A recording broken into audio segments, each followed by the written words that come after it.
Bem-vindo ao Leadercast, o podcast para quem quer saber mais sobre liderança. Apresentação, Luciano Pires. O Leadercast chega até você com o apoio da DKT Brasil, que lidera diversas ações de marketing social para incentivar o combate às doenças sexualmente transmissíveis e facilitar as políticas de planejamento familiar. Acesse dktbrasil.com.br. E também com o apoio do LinkedIn, a solução que vem transformando a atração de talentos através das redes sociais profissionais.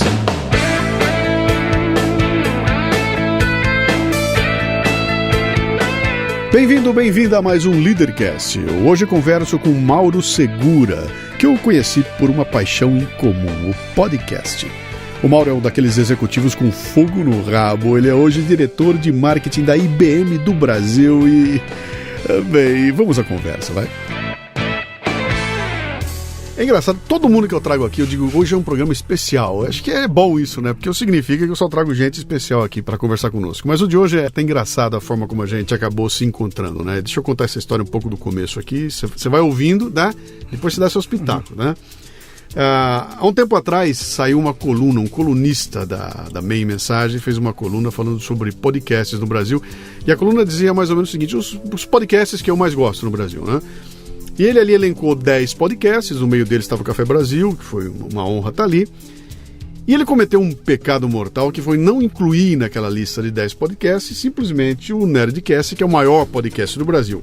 Ou seja, no dia seguinte, ou assim que foi publicada a matéria, o mundo caiu na cabeça dele, com milhares de pessoas entrando para comentar: que lista furada, como pode existir uma lista que não tem o maior do Brasil. Foi uma confusão gigantesca ali. E ele argumentando, dizendo o seguinte: cara, essa é a minha lista, não é a lista dos melhores do Brasil, essa é a minha lista, do meu gosto, né? Foi interessante, eu li aquilo, achei divertidíssimo aquela história, passou o tempo e a coisa ficou assim. Um belo dia, eu recebo um e-mail de um ouvinte do Café Brasil dizendo: cara, escuto vocês, é muito legal, adoro, que legal. Mas foi um e-mail muito legal, muito bem escrito, né? E naquele e-mail a pessoa dizia que tinha um blog, etc e tal. Eu clico lá, dou uma olhada no blog, vejo uns textos muito interessantes e voltados para uma coisa que é muito cara para mim, que é o trabalho de comunicação dentro do ambiente corporativo, que é onde eu fiz a minha carreira todinha, né? E eu vi uns textos legais ali e falei: vou convidar esse cara para ver se ele não quer vir escrever no Café Brasil, vou ganhar uma coluna aqui, Iscas Intelectuais. E eu mando um e-mail para ele, etc e tal, você não quer vir escrever aqui? E ele responde para mim: ficaria honrado, que muito bom, mas olha, eu vou dizer você quem é que eu sou, né? E ali ele falou: meu nome é o Mauro, eu sou da IBM, etc e tal, e é aí que eu tomei consciência de com quem que eu tava falando, né?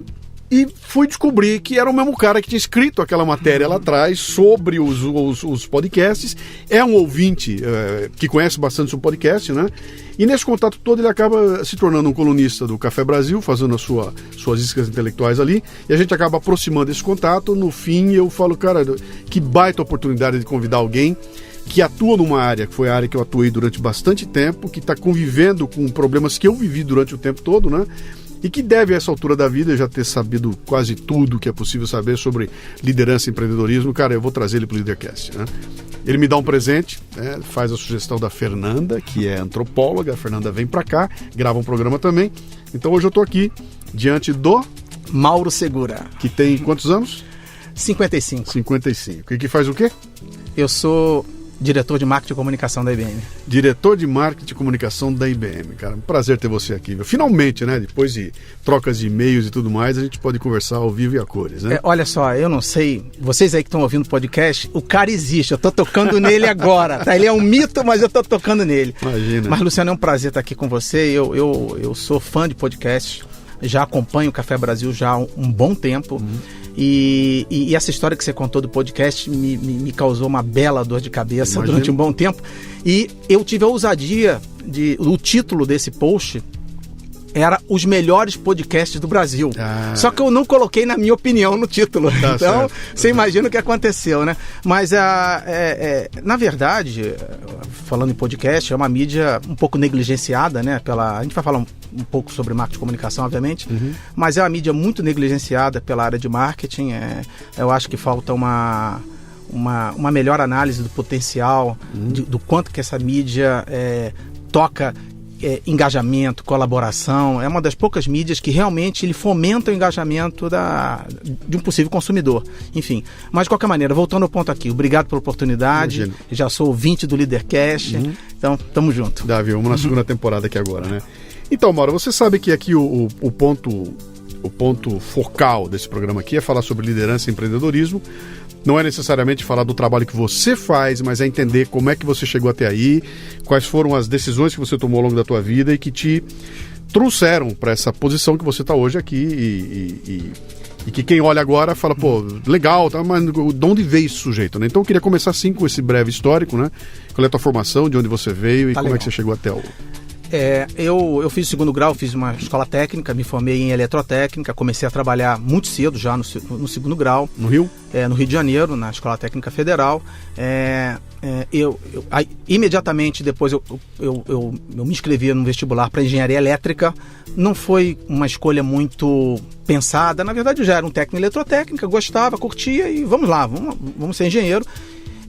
Eu tive uma pressãozinha meia velada, porque eu era o suposto primeiro universitário da família, tanto por parte de pai quanto de mãe, então era uma conquista, né?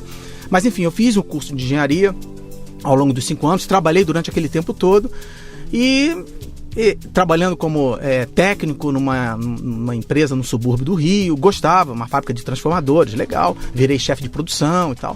Mas faltando, naquele último ano, eu simplesmente olhei o mercado, estou falando da década de 80, não tinha emprego para engenheiro. Não tinha emprego para engenheiro, foi uma década muito ruim para o país em 80, mas existia um mercado que estava surgindo, que era o tal da informática. Naquela época a gente usava essa palavra informática. Então as empresas de informática estavam contratando engenheiros e transformando esses engenheiros em analistas de sistemas. E foi aí que eu entrei numa grande empresa, comecei a trabalhar ali como analista de sistemas. Inclusive eu cheguei a fazer um curso depois que eu me formei, eu fiz um curso de especialização em análise de sistemas. Isso me tomou quase 1 ano e meio, foi uma loucura, né? Eu estava me casando nessa época, e foi interessante porque eu pulei de empresa para empresa. Não vou entrar aqui no detalhe, né, de quais empresas eu trabalhei. Normalmente todas empresas muito grandes, já como analista de sistemas, um bom analista de sistemas, por sinal. E em 1987 eu fiz um concurso e acabei entrando na IBM, né? E eu entrei na IBM, que na época era a maior empresa de tecnologia da informação. Já vou usar essa palavra mais moderna, né, que é a palavra de hoje. Era a maior do mundo, né, um ícone. De novo, estamos falando da década de 80, na segunda parte da década de 80. E eu entrei ali como analista de sistemas para suportar a área de vendas, né? Então eu era um cara que era um engenheiro, um técnico, analista de sistemas, e para suportar a área comercial. Então eu lembro claramente, eu entrei, fiquei 1 ano estudando. Naquela época se fazia uma academia interna, e eu comecei a receber cursos, como era para abordar, né, a área de vendas, ajudar a área de vendas. Eu comecei a receber cursos de técnicas de apresentação, negociação, apesar que o meu papel não era puramente comercial. Eu fui para o campo, depois fui para o campo acompanhando os vendedores. O que aconteceu, Luciano, assim, nos 2, 3 anos seguintes, é que eu virei o melhor vendedor daquele grupo, né? Do grupo de atendimento do Rio de Janeiro. Eu era tecnicamente muito bom e desenvolvi algumas competências de comunicação, de argumentação, que absolutamente eram matadoras. Então você tinha ali um vendedor técnico muito bom. Então eu era melhor que os vendedores puros, porque eu tinha parte técnica aliada. E eu comecei a receber muita pressão para me tornar um vendedor. E eu falei, cara, eu não vou me prostituir, cara, eu sou um técnico, eu sou um engenheiro, eu amo esse negócio. Bem, final de 90, eu recebo um convite dizendo assim, olha, a gente quer, você é um cara brilhante, excelente performance, a gente quer promover você para gerente. Só que você vai ser gerente de análise de sistemas na região norte. Você vai para Belém. Topa? E eu estava com 2 filhos recém-nascidos, algumas questões particulares, mas fomos todo mundo. Fomos para o norte. E aí eu tive o primeiro desafio. Eu virei gerente sem ter praticamente nenhuma preparação. E o mais louco, eu fui ser gerente numa região que eu nunca tinha visitado antes, para gerenciar analistas de sistemas com 20, 30 anos de experiência, falando um idioma, né, diferente, uma cultura absolutamente diferente. Aí chega aquele cara branquinho, de 30 anos, carioca, falando essa língua complicada. E você deve imaginar a recepção que eu tive ali, dizendo, pô, por que essa empresa manda um cara lá de fora, lá do Rio de Janeiro, que não entende nada, para ser chefe da gente, né? Então eu tive o primeiro desafio, que foi assim, cara, eu não vou ser um gerente aqui. Eu, na verdade, eu quero me tornar um colega de trabalho deles. E qual é isso foi uma coisa que eu tive que pensar muito, né? Nesse curto tempo que eu tive de adequação, foi qual é a vantagem, o que eu dou adicionalmente para esse pessoal que eles não teriam sem mim, né? Qual é o meu diferencial para eles? E foi fácil fazer equação. Primeiro, do lado deles, os caras conheciam profundamente a região, tinham um profundo relacionamento com os clientes, com credibilidade, né? E do meu lado, a minha grande capacidade naquele grupo era a articulação com o quartel-general da empresa. Quer dizer, eu tinha uma articulação dentro da empresa que eles não tinham. Então eu descobri o seguinte, caramba, se eu ajudar a fechar os negócios entrando no ponto certo, né, eu consigo ter a confiança desse pessoal. Tinha um molho diferente aí. Qual era o molho diferente? Eu também tinha ido com a missão de fazer uma renovação do time, que era um time muito antigo. E a gente precisava trazer pessoas com novas competências técnicas, um pessoal um pouco mais jovem. Então era uma equação meio complicada. Mas enfim. Que idade você tinha? Eu tinha completado 30 anos. Né? Eu tinha 30 anos. E fui para lá. E eu vou dizer para você, foi um ano maravilhoso. Em 6 meses a gente conseguiu criar um senso de time. Eu fui humilde o suficiente para reconhecer que eu não tinha todas as competências necessárias para ser um gerente, mas eles me avaliaram como um colega, um colega que tinha bons colegas no quartel-general e que conseguia converter determinados negócios que pareciam naquele momento quase impossíveis, né? E o resultado foi tão bom que nos 2 anos seguintes eu fui promovido para o gerente da regional. Eu virei o gerente regional de toda a operação da região norte. Me mudei para Manaus, e fiz uma segunda mudança. E aí, definitivamente, eu deixei de ser técnico, né? Me prostituí de vez, virei realmente o cara com a missão de vendas. E foram os 2 anos, foram 3 anos no final, 1 ano em Belém, 2 em Manaus.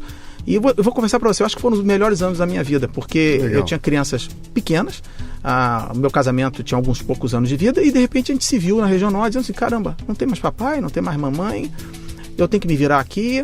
Eu lembro que a barra foi tão pesada no início, Luciano, que a gente ia para o supermercado com aquele papelzinho, podendo só comprar aquilo, porque era uma situação de muito aperto financeiro, por outros motivos, né? Não vou entrar aqui no mérito. Mas enfim, nós passamos 3 anos ali, foi realmente o meu... eu virei gerente na base do vamos lá, cara. Sim. E outra coisa, não tinha internet. Eu viajava para Macapá, Rondônia, Roraima, Boa Vista, eu parecia caixeiro viajante. Boa parte de quem está nos ouvindo aqui não sabe o que é isso, tá? Tá ouvindo Fred Flintstone conversando com Barney Rubble sobre como fazer bem feito o seu trabalho, né? Que o não ter internet, que isso não passa pela cabeça das pessoas. Né? Vocês não fazem ideia do que é viajar. Deixa eu te fazer dar uma cutucada aqui. Um sujeito é promovido para gerente, né? Sabe que ele vai chegar num lugar, é um ofidiário, né? Todas as serpentes estão lá, e são serpentes velhas, assim, etc e tal.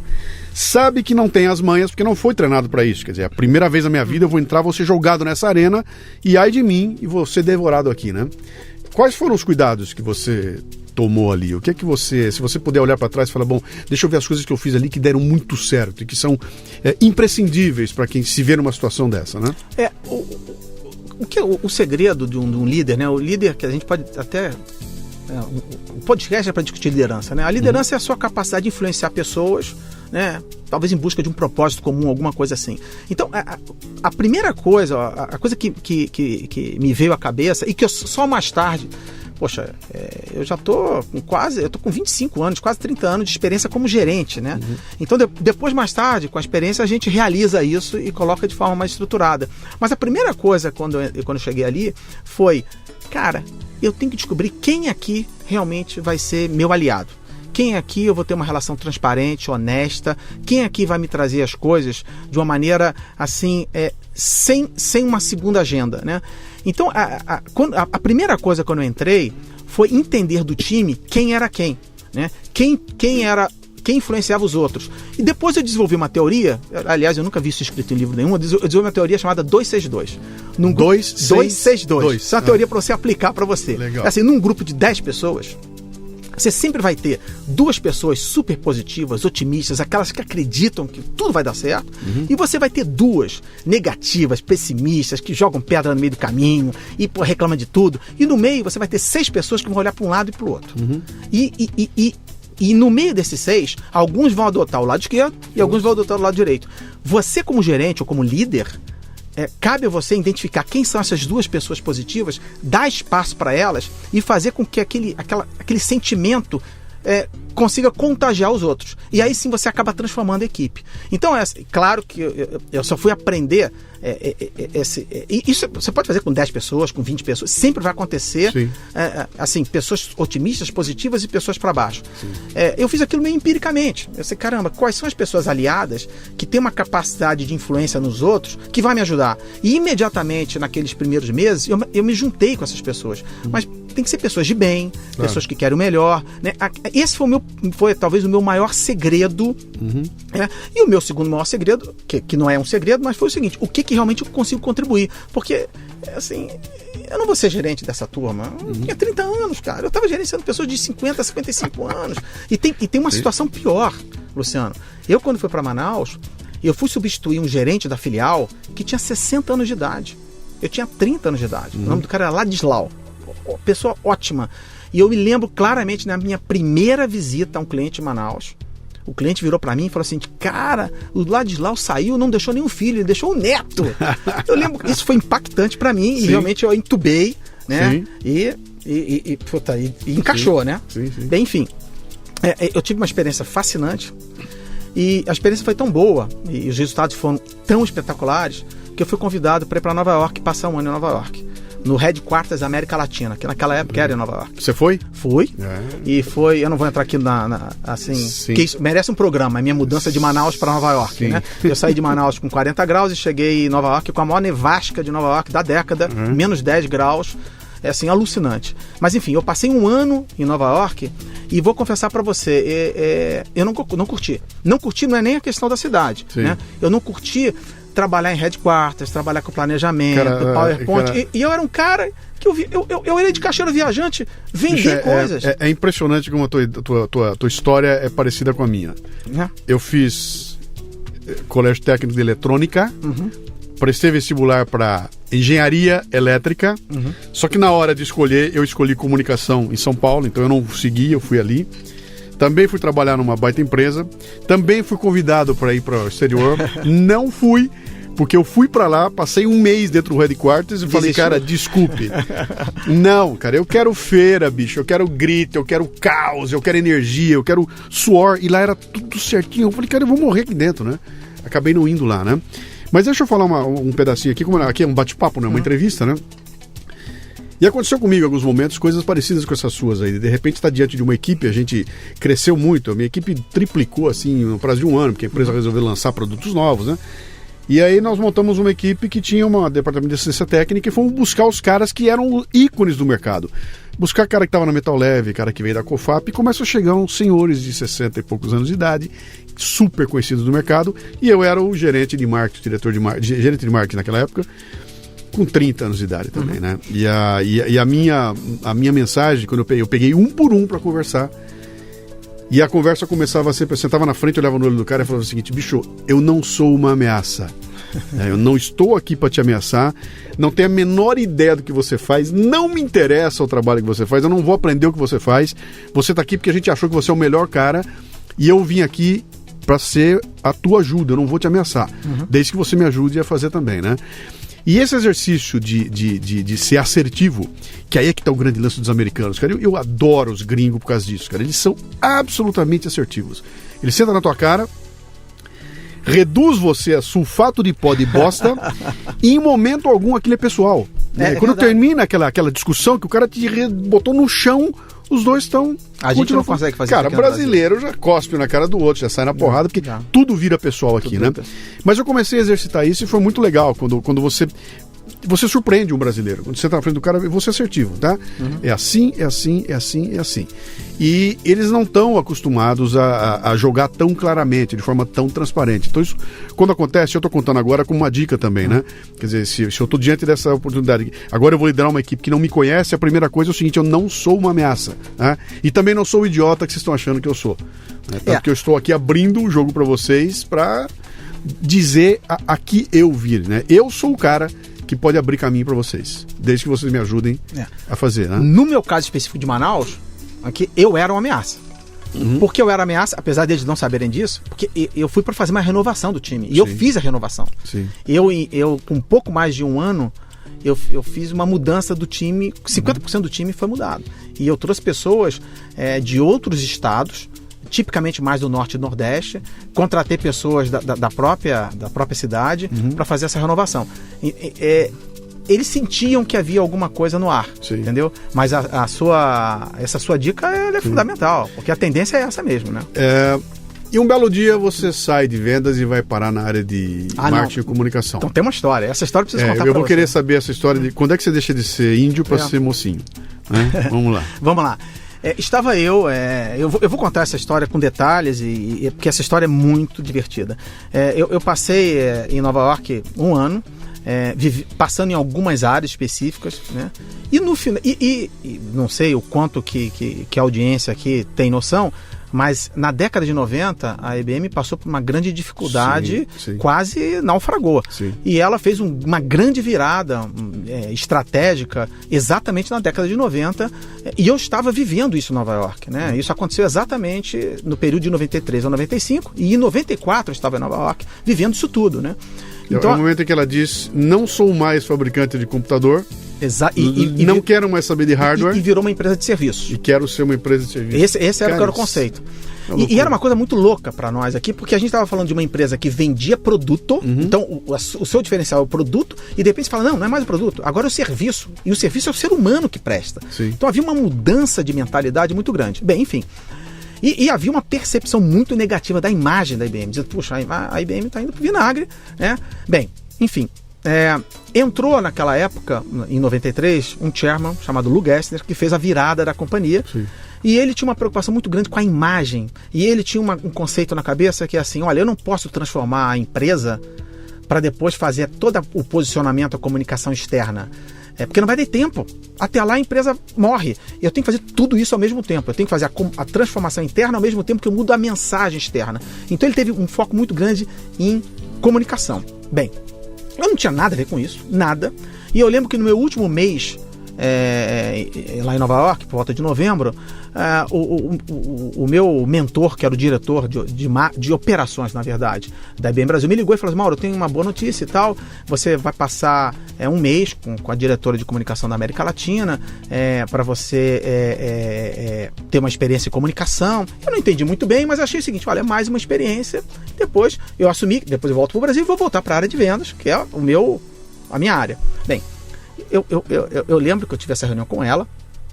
Ela me deu uma missão, ela me deu um desafio, falou que eu tinha que fazer um plano de networking para a IBM América Latina, né? Eu tive assim, uma relação com ela muito difícil, né? Não vou entrar aqui no detalhe para não tomar tempo. Eu lembro que 15 dias depois eu voltei com esse plano sem ter a menor ideia de como fazer, Luciano. Sabe quando o cara te manda fazer um negócio que você não tem ideia para onde vai? Eu procurei alguns colegas de trabalho ali para fazer. Enfim, eu lembro claramente o seguinte, véspera de Natal, eu entro na sala dela, entrego o plano em transparência, lembra? Sacou transparência? Quem tá ouvindo aqui é transparência, depois a gente explica. Entrego, ela lê, mas em menos de 3 minutos, ela levanta da mesa dela, pega aquele pacote, joga na cesta de lixo e bota o dedo no meu nariz e fala assim, esse é o pior plano de comunicação que eu já vi na minha vida. É uma vergonha. E me mandou para fora da sala. Bem, no mesmo dia, eu volto para minha mesa, aí o meu colega de trabalho diz, olha, o Fernando te ligou, que era o diretor de operações da IBM Brasil, ele quer falar com você e tal. Liguei pro Fernando, o Fernando falou assim, Mauro, tem uma boa notícia, eu tenho uma notícia para te dar. Eu falei, eu também, Fernando, porque eu falei, porra, a mulher me comeu, né? Aí ele falou assim, olha, você você vai voltar para o Brasil em tal data e você vai ser nomeado o líder de comunicação da IBM Brasil nessa data. Eu falei, cara, eu tenho uma boa notícia. A líder de comunicação da América Latina acabou de me comer dizendo que eu sou o pior profissional de comunicação da paróquia, né? Bem, conclusão, eu voltei como líder de comunicação mesmo, né? Naquela época quem definia era a geografia. E vou dizer por que aconteceu isso. Olha que interessante. Qual foi a decisão que a empresa tomou? Existia necessidade de fazer uma mudança radical em comunicação. Então, o chairman ele foi muito corajoso. O que ele fez? Ele pegou todos os líderes de comunicação das diversas IBMs no mundo e tirou.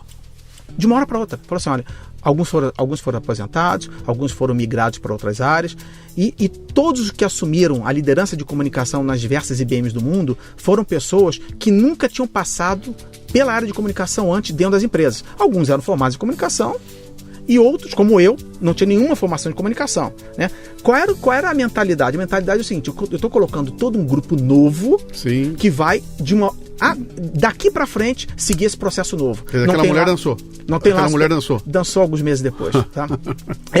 Não tem nenhum laço pessoal, não tem nada, não tem paradigma. E outra coisa, a IBM naquela época trabalhava com 65 agências de publicidade no mundo. Cada IBM em cada país tinha uma. Né? A partir daquele ano, a IBM passou a trabalhar somente com uma agência. Né? E tudo centralizado. Então, o que aconteceu foi assim, eu caí de paraquedas numa área de comunicação, cuidando de propaganda, cuidando do tradicional, sem conhecer nada. Eu não conseguia entender a diferença entre comunicação em advertising e propaganda e comunicação de imprensa. E aí eu me deparei pela segunda vez com aquela mesma sensação que eu passei em Manaus. Porque eu desci no Brasil tendo que gerenciar um time de comunicação sem ser do ramo. Sem conhecer nada. Eu falei, caramba, aí de novo voltou aquela mesma história, né? Voltou aquela história. O que eu tenho de diferente que eu vou agregar para esse time e para que esse time me ajude? E obviamente, o meu conhecimento todo era da área de negócio. Eu conhecia profundamente relacionamento com o cliente, relacionamento com o mercado, coisa que o time de comunicação não tinha. O time de comunicação era o time que trabalhava o planejamento, advertising. Né? Então, Mauro, deixa eu fazer tem um negócio que você está falando que é bastante interessante. Aí deixa eu até usar aquilo que o Lula gosta bastante, que são os exemplos voltados para futebol, né? E até eu me lembro na Copa de 70, quando se jogava futebol nesse país, né? Eu me lembro de ter visto uma conversa uma vez, acho que foi, se eu não me engano foi o Rivelino, que estava comentando que a posição que ele jogava era uma posição que já tinha lá, o Gerson, já tinha todo mundo lá. E que ele conversa com o Zagallo uma vez, o Zagallo fala pra ele, olha, cara, eu vou te escalar na ponta esquerda. E o Rivelino, cara, me põe em qualquer lugar. Onde você puder, eu vou jogar. E o bicho vai e joga e detona. E o cara... Então, por que o Zagallo botou ele na ponta esquerda, sabendo que aquela não era a posição dele?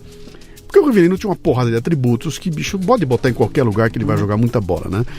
Com você acaba acontecendo 2 vezes, quer dizer, os caras te indicam para uma posição de gerência de vendas numa região e você nunca tinha sido gerente, depois uma posição de comunicação sem você ter sido cara de comunicação. Quais foram os atributos que você acha que esses caras olharam para falar, é o Mauro, não é o Zé, não é o Pedro, não é o João? Que atributos foram esses? Eu acho que eu tinha primeiro uma visão de mercado muito grande.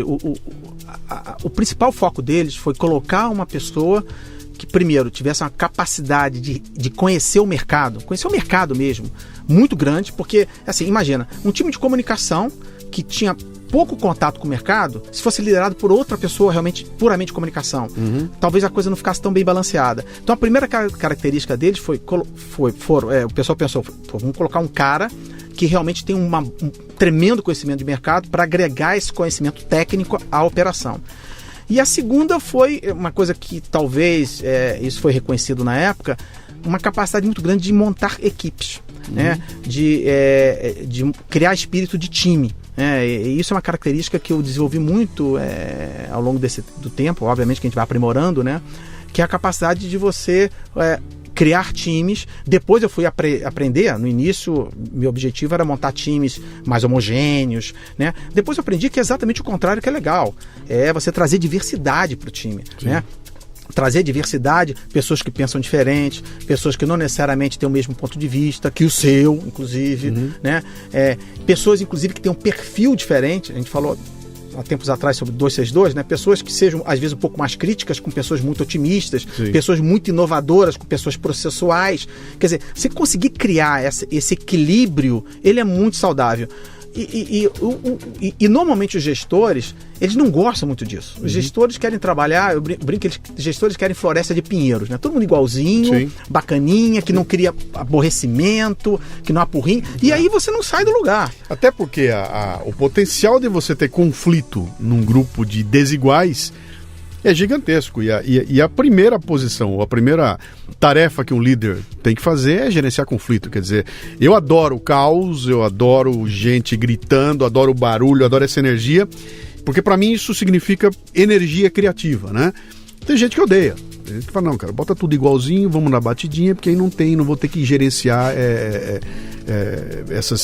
esse conflito todo. Eu diria que esse é o grande momento, né? Se você pegar o Brasil de hoje, qual é o problema do Brasil? O Brasil está totalmente conflituoso. Criou-se uma consciência nessa sociedade aqui de conflito. Não estou me entendendo com você. Eu sou contra você. Aliás, não adianta me trazer uma ideia boa, porque eu não vou com você, porque a ideia veio de você. Então, o mérito é de quem veio, não é mais da ideia ou não. Esse é um ambiente de conflito que destrói a maioria das empresas que eu vejo isso acontecer, né?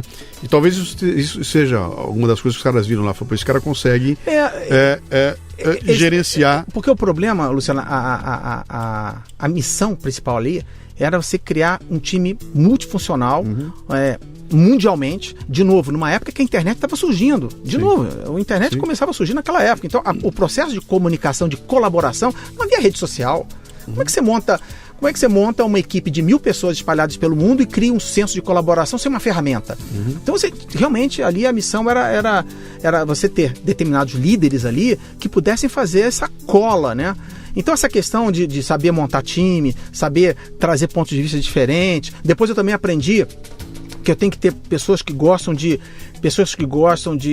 trabalhar mais nos bastidores do que está na frente, sim, né? Sim. Aliás, você conhece a história do... Não sei se você que é um contador de história, você já ouviu essa história do Apollo 11? Porque o Armstrong foi o primeiro a descer na Lua? Não. Já leu? Não. Isso tem várias teorias. Vou contar que essa história é ótima. Conta. Isso tem várias teorias. Uma delas dizem que o Armstrong era o cara mais bem preparado da missão. Vou fazer uma pergunta antes. Você lembra dos três que foram? Mas eu duvido que esse pessoal aqui não participando... vai lembrar de jeito nenhum, mas eu lembro Michael Collins, Edwin Aldrin e o Neil Armstrong. Neil Armstrong, Michael Collins e Edwin Aldrin. Buzz Aldrin, né? Que era conhecido como Edwin e Buzz Aldrin. Que foi depois até homenageado no Toy Story com o Buzz Lightyear. Sim, né? Exatamente. Bem, qual é a história? Existem vários estudos, né? Olhando a missão Apollo 11, que é toda carregada de mistério, né? Que o seguinte, a missão, a parte mais difícil da missão não era pousar na Lua. A parte mais difícil da missão era aquela nave que girava ao redor da Lua ter capacidade de soltar o módulo lunar, o módulo lunar pousar e depois o módulo lunar retornar para a nave e se conectar de novo na nave. Então, a parte mais crítica da missão era do cara que ficava em órbita, né? E que quem ficou em órbita foi o Michael Collins, né? Sim. E que é um cara mais desconhecido dos três. Ninguém lembra do nome desse cara. Sim. O Buzz Aldrin, ele pirou na batatinha porque ele desceu lá no módulo lunar, mas quem pisou foi o Armstrong, pô. E o Buzz Aldrin teve que tirar foto do Armstrong ainda, pô. Ainda botaram o cara pra tirar foto. Tanto que o Buzz Aldrin, ele deu uma pirada, se tornou alcoólatra, depois, se ligou à religião, porque ele não entendia como ele chegou tão perto e não foi o primeiro. Mas a história é o seguinte, existem algumas teorias que o cara menos preparado era realmente o Armstrong, porque na hora que o módulo lunar descesse e ele fosse pisar no solo, ninguém sabia o que ia acontecer. Se aquele solo era sólido ou não, se a vestimenta, né, ia funcionar ou não, se de repente ia sair uma porra de um animal maluco lá atrás da pedra e comer o cara. Então é o seguinte, olha, coloca o cara menos preparado da missão para isso. O cara mais preparado tecnicamente da missão, o cara que era o mais... que tinha alcançado os testes, as notas, né, os índices mais altos nos testes, era o Michael Collins. A lição que a gente tira desse estudo é que muitas das vezes, numa missão crítica, a missão mais importante não está no palco, está no bastidor. Está no cara que trabalha por trás. E ao longo do meu tempo, eu já sou gerente de pessoas há 25 anos. Eu comecei a aprender, e aprendi de verdade agora, que tem determinados momentos que você não tem que estar no palco. Sim. Tem determinados momentos que você tem que dar um passo para trás, trabalhar nos bastidores, sem nenhum demérito, né? E às vezes, muitas das vezes, quase sempre, o cara que está no palco, né? Tem um cara no bastidor ali trabalhando mais ou melhor do que ele, segurando a onda, né? Isso eu comecei a aprender já nessa época, quando eu fui para a comunicação, porque era evidente, quando você começa a trabalhar com profissionais de engenheiros, por característica da profissão, são pessoas um pouco mais fechadas, né?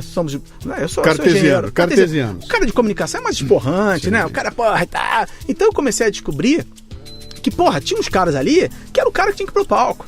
E tinha uns caras bons de bastidores. E o meu trabalho era não deixar o cara de bastidor se sentir menos preterido, cara. Sim. E não ter algum obstáculo de carreira, inclusive, né? Bem, enfim, mas só fazendo a história mais curta, naquele momento, falei, cara, gostei, bacana, mas eu quero voltar para vendas, tá? Foi meu acordo com a empresa. E olha que ironia, cara. Naquele 1995, que eu virei o líder de comunicação da IBM, a IBM ganhou o prêmio Caboré como anunciante do ano. Sim. Quer dizer, eu não tinha nenhuma experiência nesse negócio, e eu subi lá no palco para receber lá o prêmio Caboré como o melhor anunciante do ano. Muito louco esse negócio. Em 96 eu voltei para vendas, passei em 96 e 97, até que em meados de 97 eu recebo uma nova ligação do presidente da companhia dizendo assim, cara, você vai voltar para a comunicação. Porque desde que você saiu aqui, a gente não conseguiu mais fazer esse negócio funcionar. A gente já mudou 3 vezes a liderança, os caras não conseguem trabalhar com esse processo global, os caras querem ter autonomia que não tem, cara, vem de volta. Eu falei, cara, eu não quero ir. Não, mas vem, vem, você... E eu voltei. E voltei, e quando eu voltei em 97 para essa área, já acumulando mais algumas coisas ao redor disso, fiquei em 97, 98, e quando iniciou 99, eu falei, cara, não dá mais. Eu sou engenheiro, sou analista de sistemas, estou trabalhando com comunicação aqui e marketing, e eu preciso fazer um curso, eu preciso ter alguma formação mais estruturada, acadêmica, em que eu possa minimamente conversar com esses caras. Porque sabe o que acontece quando você não faz isso, Luciano? Eu virei um profissional de marketing e comunicação da empresa, não um profissional de marketing e comunicação com a visão aberta. Então eu falei, cara, aí eu olhei pro mercado, descobri um puta curso de uma espécie de MBA de marketing e comunicação na Fundação Getúlio Vargas, de 1 ano de duração, que me deixou louco, porque era quarta noite, sexta noite e sábado inteiro, durante 1 ano inteiro, e me joguei, né? E ali, cara, eu me apaixonei por essa porra. Ali que realmente eu falei, cara, é isso que eu quero ser, é isso que eu quero trabalhar, né? E aí eu comecei a conhecer muita gente legal, muitas cabeças diferentes, e apesar da IBM naquela época vender PC e vender impressora, que eram produtos tipicamente de varejo, a gente nunca foi uma empresa de varejo, de fato, de comércio, como a gente conhece. Sim. E eu comecei a fazer amizade com esse pessoal, falei, cara, isso é muito legal, eu quero mais. E aí aconteceu um fato, a IBM estava virando, né, para uma empresa de serviço, como eu falei. Eu fui convidado para assumir, para ser executivo de serviço de uma área, para eu sair de comunicação. E naquela época, final da década de 90, a gente tinha a bolha da internet acontecendo aqui no país, as empresas de telecom sendo privatizadas, e eu recebia muita proposta de emprego, Luciano, muita proposta de emprego. Era assim, uma atrás da outra toda semana. E, cara, eu estava muito bem na empresa. Eu tinha plano de retenção, ações, assim, estava tudo assim para continuar lá dentro. Cara, eu não resisti. Depois de receber muitas ofertas de emprego, eu recebo uma oferta que para mim foi matadora. Era a startup da Intelig. Sim. E, cara, fala assim, cara, olha, você vai ter esse saco de dinheiro aqui para você fazer toda a atividade de marketing, você vai construir toda a área de marketing do zero, né? E a gente quer você aqui. E aí, cara, eu tava fazendo 40 anos, já tinha um porrão de tempo na IBM. Eu falei, cara, é agora ou nunca. E a Intelig sinalizava assim, cara, nós vamos construir uma marca nova, você vai fazer planejamento estratégico, você vai ter a maior verba publicitária do ano 2000. Pra você ter uma ideia, agora a Intelig já acabou, né? Mas a verba publicitária da Intelig em 2000 foram 300 milhões de reais. Eu lembro do presidente virando para mim e falou, cara, você não tem capacidade de gastar 1 milhão por dia. Eu falei, cara, não deprecia a capacidade do ser humano, né? Porra. E, cara, eu fui, pedi demissão. Foi muito doido, porque o pessoal não aceitava a minha saída dentro da IBM. E fui para a Intelig. E eu não sei se você lembra, a Intelig, toda aquela campanha de escolha do nome. porra, você lembra da força das operadoras. E eu fui para lá e eu vou dizer para você, foi uma experiência, Luciano, muito louca, porque eu saí de uma empresa altamente estruturada, processual, com quase 100 anos de existência, e entrei numa empresa que o cara chegava para mim e falou o seguinte: cara, tu vai ter 300 milhões de reais para gastar no ano, e essa companhia que está começando a operar em janeiro, quando terminar dezembro, vai estar faturando quase R$1 bilhão. E eu estava sentado na cama de um hotel, porque todo o planejamento da Interlig estava num laptop, num notebook, cara. Eu falei, cara, isso é louco, né? E foi isso realmente que aconteceu. A empresa entrou no ar, absolutamente nós não chegamos a R$1 bilhão, mas foi belo, 600, 700 milhões, né? E um espírito de criação, né? Muito grande. E eu lembro, meu primeiro dia, essa história também é muito divertida. Eu entrei na Interlig, primeiro dia, e eu não conhecia ninguém. Fui lá no RH, dei minha carteira e tal. Aí o pessoal falou, e agora? Qual vai ser o seu primeiro ato como diretor de marketing e comunicações da Interlig? Eu falei, vou em compras. Eu falei, como em compras? Eu vou em compras, porque me falaram que tem um SAP, um sistema de gestão empresarial sendo instalado aqui, e eu quero que esse sistema de gestão empresarial seja instalado, porque eu preciso que alguém me controle com esses 300 milhões de reais, cara. Eu não posso ter um gasto de 300 milhões de reais sendo controlado por uma planilha. Você entendeu? Já era a cabeça de alguém que trabalhava, que veio de uma empresa grande, estruturada, pedindo o seguinte, cara, pelo amor de Deus, me ajuda a estruturar essa operação, porque, porra, eu não posso ter uma operação de 300 milhões feita dessa maneira. Enfim, foi assim, Luciano, uma experiência enlouquecedora, porque nós éramos um time de pessoas assim, empreendedoras. Com pressa. Todo mundo com pressa. Pessoas de diferentes culturas. Então tinha gente do varejo, gente da telecom, gente de TI, né? Então a gente começou a montar uma cultura interna. É isso que eu ia comentar agora. Quer dizer, nem cultura existia. Não tinha nada. Não tinha cultura. E obviamente que a cultura, a gente foi encontrando a fórmula. Existia uma cultura, sim, uma cultura, quer dizer, um desejo de cultura, que era criar uma empresa com algumas nuances de Google, né? Com muita liberdade, inovação, uma empresa muito colorida, muito leve, praticamente não existiam paredes na Interlig, eram todas as baias muito baixas para todos os executivos, só o presidente tinha uma sala. Então foi uma experiência muito legal, que acabou não dando certo, porque eram três sócios de empresas globais. Duas das empresas globais começaram a ter grandes problemas de caixa, e logo no primeiro ano resolveram se desfazer da Interlig. Então eu passei 1 ano e meio lá na Interlig como diretor de marketing e comunicação. Logo depois eu mudei para a Embratel. Passei 3 anos na Embratel na área de vendas, que também foi uma experiência magnífica. E depois eu fui convidado para assumir como vice-presidente de marketing e comunicação de uma empresa de TI muito grande, que eu não preciso falar o nome. Mas eu passei um ano e meio ali, e essa empresa começou a ter vários problemas de relações governamentais. Foi na época do mensalão do Lula, quando surgiu, em 2005. Eu comecei a assumir também o papel de gestor de relações governamentais, que eu não tinha nenhuma experiência. E eu comecei a ter muita insatisfação como profissional. Eu falei, cara, não tá legal, não tô gostando, não tô encontrando meu caminho. Eu preciso redirecionar.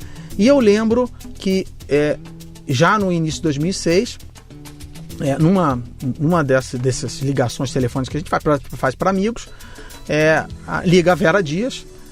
A Vera Dias foi uma pessoa que eu contratei na época, quando eu era gerente de comunicação da IBM. Eu contratei a Vera Dias do mercado para montar a área de imprensa na IBM, que eu não conhecia. Lembra que eu falei que eu não conhecia nada disso, né? Sim. E aí ela me liga e fala assim, puxa, Mauro, eu quero dar uma notícia para você. Falei, cara, o que é?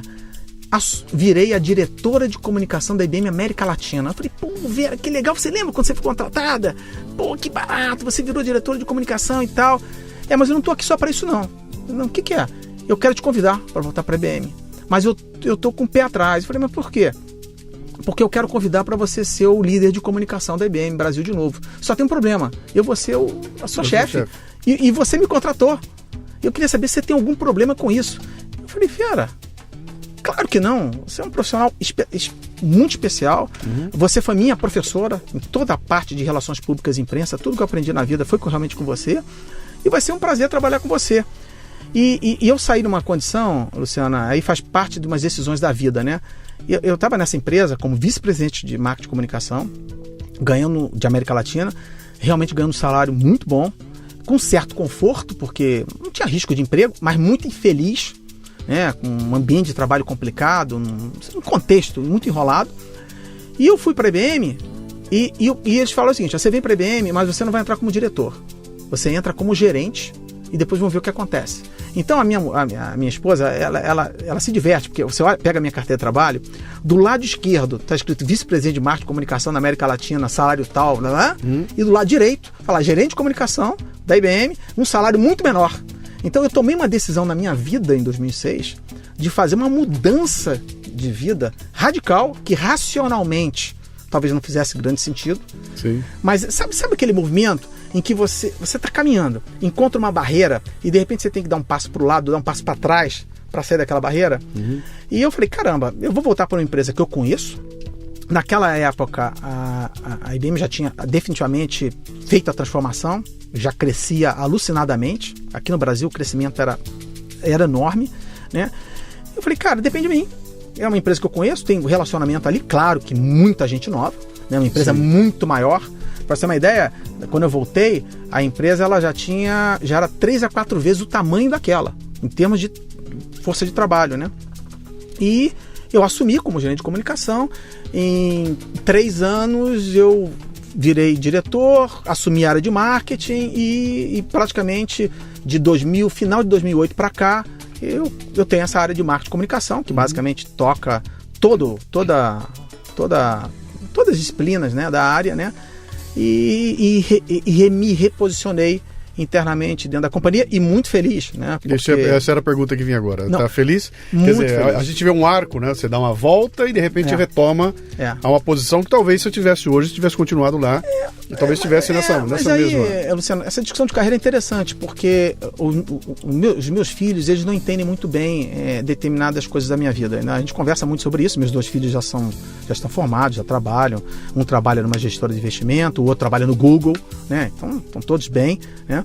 E já não moram nem mais comigo, mas eu lembro de, 10 anos atrás, eles falam, pai, você é uma pessoa preparada para ser presidente de empresa, uma média empresa talvez, quer dizer, preparado que eu digo assim, você tem condições de buscar isso, e eu nunca quis buscar, eu nunca pensei em ser presidente de empresa ou CEO de uma empresa como uma aspiração da minha vida, eu sempre procurei buscar alguma coisa que pudesse me alimentar em termos de conhecimento, desenvolvimento, né?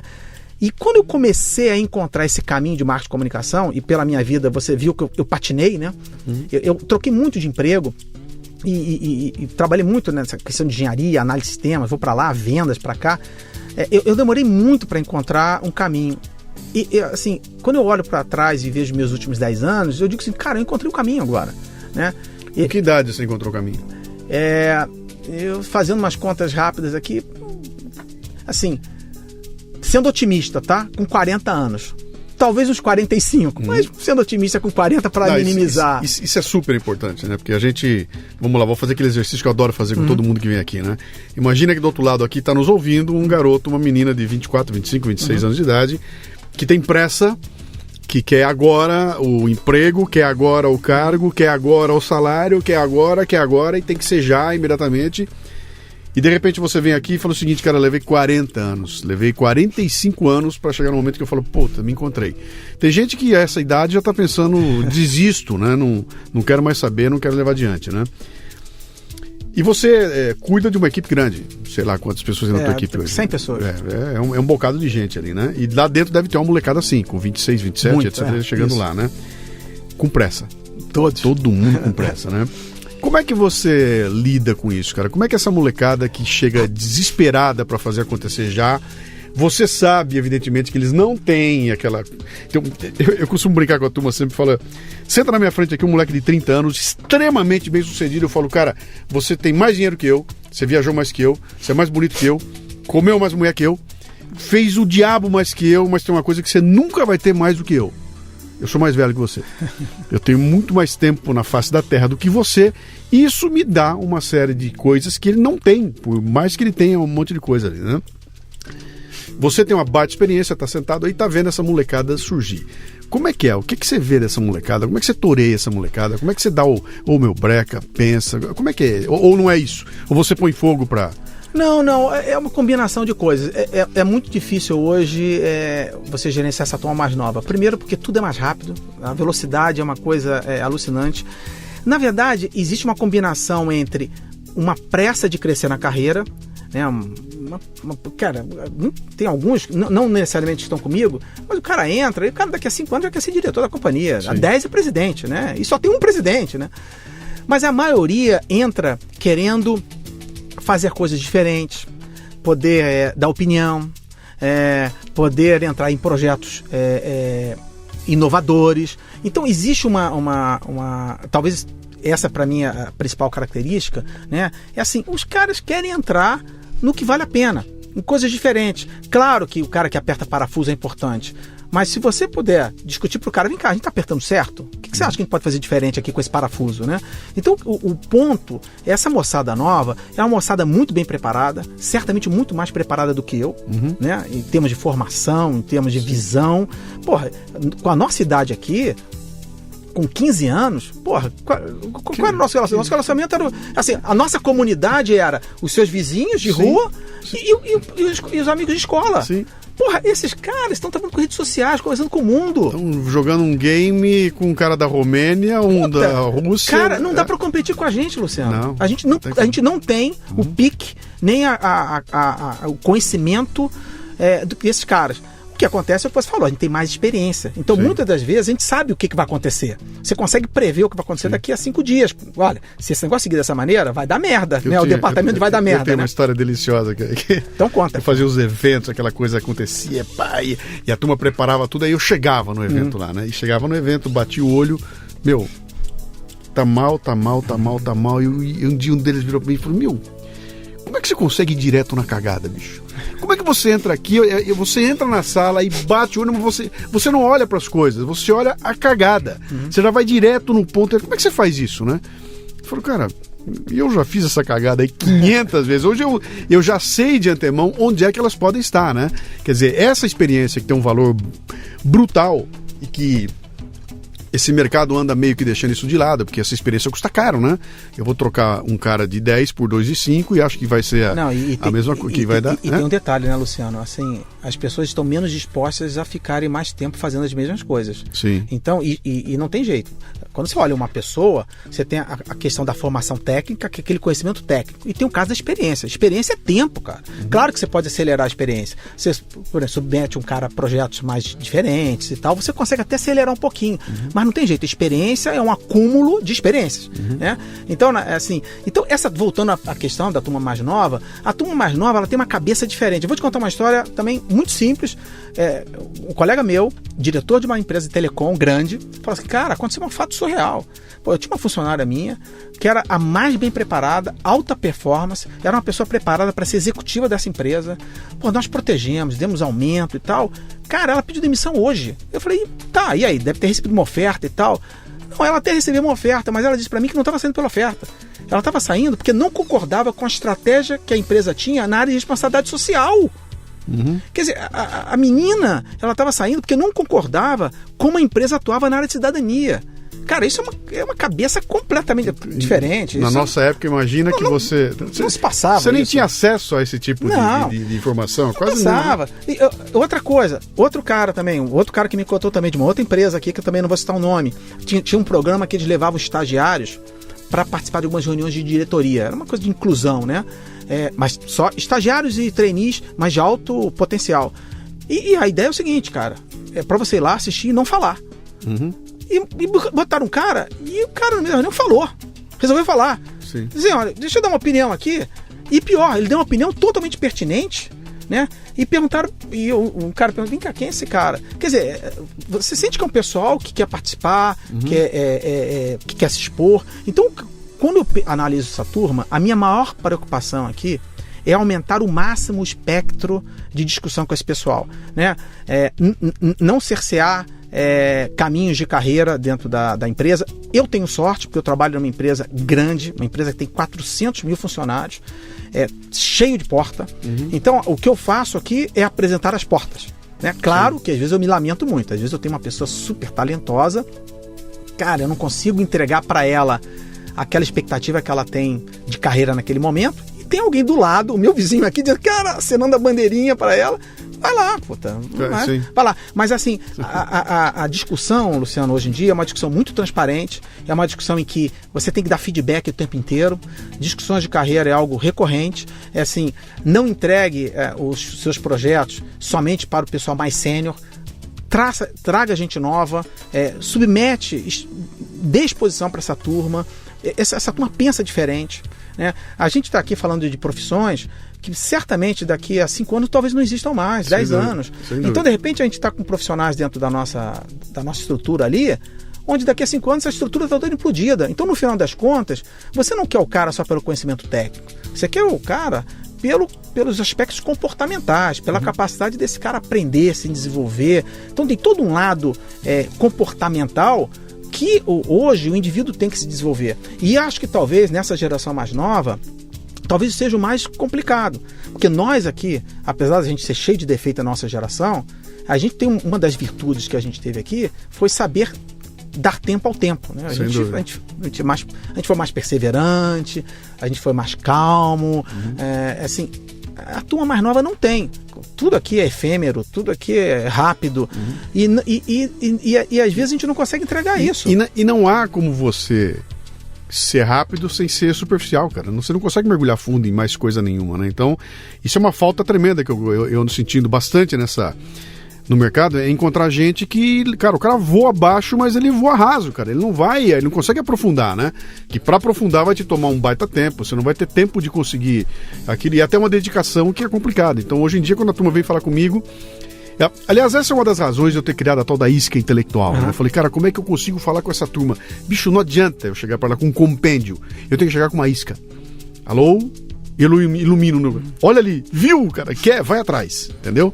Porque se eu chegar lá e falar, pegar pela mão, senta comigo e vamos conversar, não rola, né? Eles têm uma pressa brutal, né? Bom, vamos lá, eu vou pegar você agora, eu quero falar com o Mauro, experiente, líder de equipe, com toda essa história que você contou para nós aqui. Me dá umas regrinhas aí, vai. Essa molecada toda que quer fazer sucesso, quer levar um currículo para você na IBM ou em qualquer outro lugar que seja e vai encontrar na frente dele um Mauro Segura sentado lá. O que vai impressionar o Mauro? O que essa pessoa tem que levar para impressionar o Mauro a ponto dele falar, cara, eu quero esse cara no meu time, quero essa moça no meu time? Olha só, eu recebo muito currículo, né? Eu recebo currículo de tudo que você possa imaginar. Todos os meios. Por rede social, por e-mail, por papel. Eu ainda recebo currículo por papel. É raro, confesso para você, mas ainda pinta alguns desse tipo. Recebo currículo por vídeo, né? O cara manda lá um videozinho de 30 segundos. Enfim, o meu ponto é, quando eu sempre brinco, eu uso essa expressão, por isso eu fico aqui à vontade, quando eu escolho alguém, eu escolho pelo cérebro da pessoa, né? Pela capacidade dessa pessoa me impressionar, mas não do ponto de vista técnico, do ponto de vista de pensar além, pensar algo diferente. Não estou falando de inovação, porque a palavra inovação ela ficou um pouco... ela serve para tudo. Se desgastou, né? Né? Mas é uma pessoa que consiga fazer você repensar determinada coisa. E isso são características... Existem a questão de você ter um pouco de visão, mas existem características, muitas características do tipo trabalhar em time, espírito de equipe, ouvir, né? Perguntar. Eu adoro pessoas que perguntam muito. Acho que quando as pessoas perguntam muito é um ponto crucial. Gosto muito, e vou ser bem honesto com você, adoro pessoas que pensam diferente de mim, né? Que, como eu falei antes, gera um pouco de desconforto na hora, né? Mas que tem uma capacidade de juntar as coisas, de argumentação muito grande. Porque no fundo, Luciano, quando a gente está trabalhando numa empresa, basicamente a gente passa grande parte do tempo negociando ou vendendo peixe. Né? A pessoa tem que saber vender muito bem o peixe. Agora, claro, tem questão de valores, tem que ser um cara ético, tem uma série de coisas, de valores básicos. Que valiam para a IBM dos anos 70. Entendeu? Porque 90% do que você falou aí é igual à IBM dos anos 70, porque é aquela história, eu quero trabalhando comigo alguém ético, etc. E tal, eu vou dizer pelo seguinte, a parte técnica, eu sei que é um pouco decepcionante às vezes, muita gente vende o currículo por toda a questão de formação, Eu tenho uma crença que como eu falei antes, daqui a 5 anos, daqui a 8 anos, daqui a 7 anos, essa porra toda que a gente estuda hoje, principalmente marketing e comunicação, vai mudar. A mudança é tão radical, né? E tem uma outra coisa também, isso vale para quem, por exemplo, vai trabalhar em marketing e comunicação, que é a minha área, e não posso deixar de responder, é que eu não busco mais agora somente pessoas com formação em jornalismo, comunicação social. Agora, cara, a gente começa a ver marketing, a gente começa a ver engenheiro, estatístico, matemático, profissionais de antropologia, ciências humanas, porque na hora que você fala em colaboração, diálogo, você está falando de antropologia, ciências humanas, a capacidade de você influenciar ou interagir com alguém, né? E a parte toda de um marketing analítico, sinto muito, quem estuda jornalismo e comunicação social não tem a formação mínima para trabalhar nessa área. Mas eu acredito que profissionais dessas áreas possam se capacitar nessas novas áreas que estão surgindo. Então, como eu acredito que essa profissão é uma profissão em profunda transformação, eu dou menos valor à parte técnica, eu dou mais valor à parte de capacidade, de potencial das pessoas. E você vai dar uma fuçada no Facebook dele e no Twitter dele? Direto. Ou não? Direto. Eu vou ser bem honesto com você. Fundamental, eu já recebi determinados currículos e pessoas que falam pra mim que, vivem no mundo digital e tal, e você vai pesquisar o cara nas redes sociais, o cara basicamente não existe. Eu não estou dizendo que o cara tem que ser um atuante no Facebook, que o cara tem que ter um blog, não é isso. Mas minimamente, né, o cara tem que deixar alguns rastros ali, porque a identidade digital dele talvez seja a coisa mais real, de fato, que exista para comprovar aquilo, né? Até porque a maioria absoluta das pessoas, quando bota as coisas lá, pensa que ninguém tá vendo. Parece que é uma loucura, né? Eles se comportam como se ninguém estivesse vendo. Então, eu vou direto, cara. Eu vou lá, eu quero ver para qual time o cara torce, eu quero ver que livros ele curtiu, que outros sites ele curtiu. Eu vou no Twitter para ver o que ele retuita. Eu não vou ver o que ele escreve no Twitter. Deixa eu ver o que esse cara tá retuitando. E nesse processo todo, você tem uma fotografia das pessoas que é impensável ter na nossa época, 10, 15 anos atrás, né? Então, eu ia até te fazer uma pergunta para imaginar o seguinte: o currículo ainda é uma peça valiosa? Ela é necessária? O que é isso, cara? Eu imagino que em pouco tempo a gente vai dispensar o currículo. O currículo nada mais é do que uma peça de propaganda que você criou a respeito de você. Suspeitíssimo, né? Sim. Porque, assim, é só fazer a comparação. Você acredita nas propagandas que passam na TV? Porra, não, você vai lá na tua comunidade, vai nas redes sociais para ver o que acontece. A mesma coisa com o currículo, é uma peça de propaganda a seu respeito. Você escreve o que bem entende. Aliás, escreve o que você valoriza a respeito de você, não necessariamente o que o empregador deseja de você, né? Então, acho que o currículo ainda tem o seu valor, mas acho que é uma peça em extinção. E não dá pra fazer test drive, né? Você não pode pegar um cara e vamos fazer um test drive com você. Eu vou te contar uma história real também, de novo. Dá pra gente ficar aqui conversando muito sobre histórias, né? Uma empresa grande contratou um cara, colega meu, passou por um processo, meses procurando um cara técnico, com puta formação, o cara foi escolhido, currículo de primeira, passou por uma porrada de entrevistas, se chegou à conclusão que aquele cara é o cara, e aí foram fazer uma pesquisa das redes sociais a respeito do cara. Que eu acho que já foi uma falha, porque uma pesquisa dessa deveria acontecer antes. Lá no começo, mas claro, alguma coisa aconteceu e foram pesquisar sobre esse cara nas redes sociais. E viram que esse cara, ele tinha algumas fotos dele bêbado, né, em algumas festas, e ele estava amarrado a algumas comunidades do tipo assim, bebo chopp a litro, né? E aí aconteceram 3 reuniões internas dentro da empresa, se deveria contratar esse cara ou não. Qual era o background? O background é que essa empresa, 6 meses antes, ela teve problema com 2 funcionários que eram alcoólatras e que um deles causou um acidente dentro da indústria. Sim. Então a empresa já tinha um trauma com relação de álcool. Qual é a história? A história é que esse cara não foi contratado. Imagina. E esse cara não foi contratado porque depois as pessoas as pessoas não foram diretamente a ele contar essa história. Claro que depois ele descobriu por algum meio e ele procurou a empresa, dizendo, cara, mas puta, vocês não podem me contratar, vocês não podem deixar de me contratar por isso. Foi uma brincadeira, essa questão de chopp a litro, mas a empresa não voltou atrás.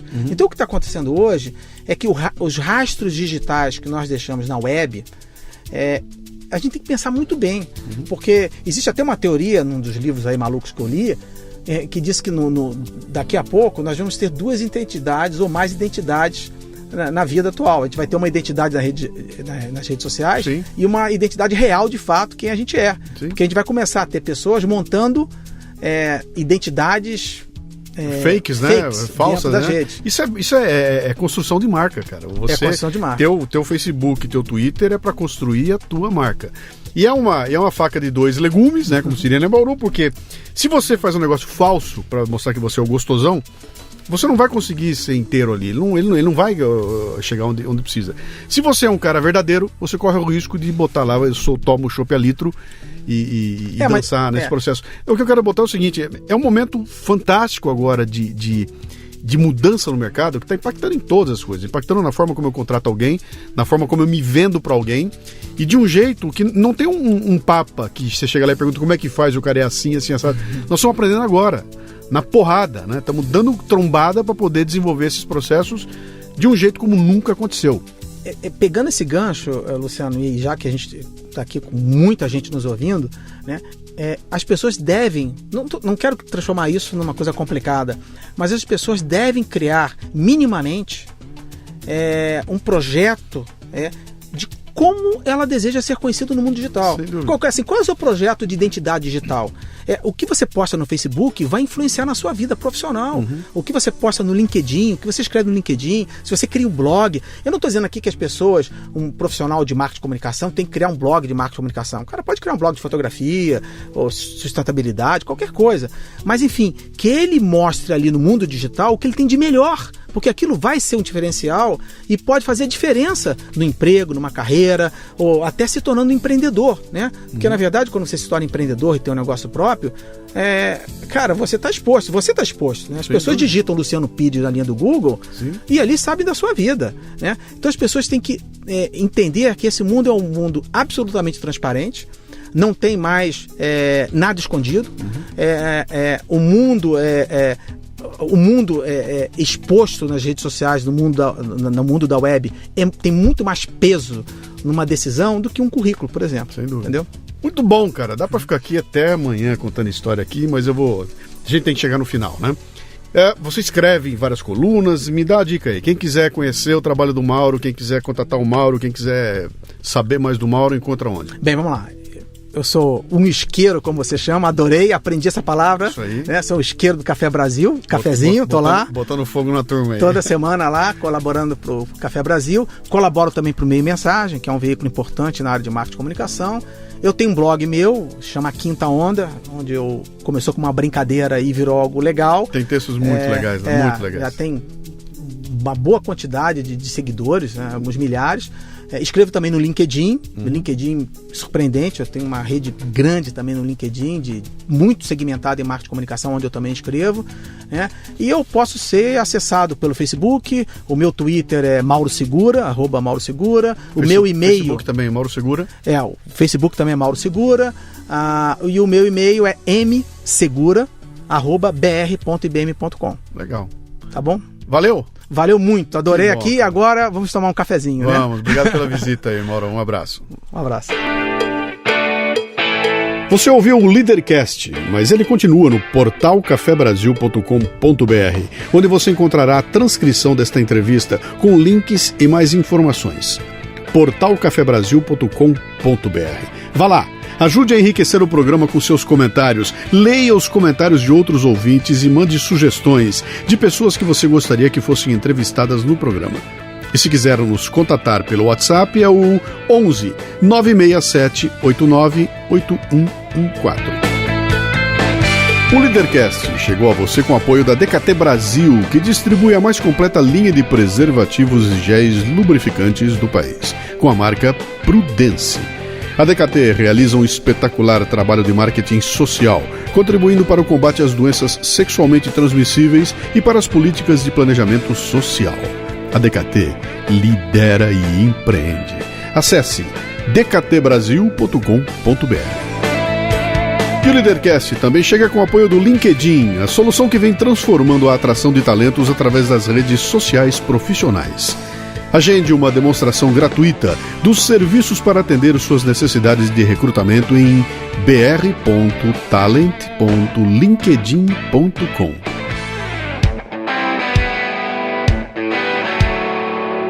Você ouviu o Leadercast com Luciano Pires. Mais uma isca intelectual do Café Brasil.